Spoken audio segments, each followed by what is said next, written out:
ये वीडियो आपके पास आया तो समझ लीजिए भोला बाबा ने आपको चुना है आशीर्वाद देने के लिए। इसको शेयर करें, सब्सक्राइब करें और व्यूज मिलियन में भेजें। ओंकारेश्वराय नमः। ओम ओंकारेश्वराय नमः। ओम वैद्यनाथाय नमः। ओम भीमशंकराय नमः।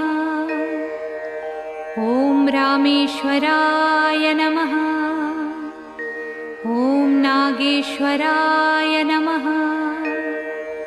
ओम विश्वेश्वराय नमः। ओम त्र्यंबकेश्वराय नमः। ओम केदारेश्वराय नमः। ओम भुस्मेश्वराय नमः।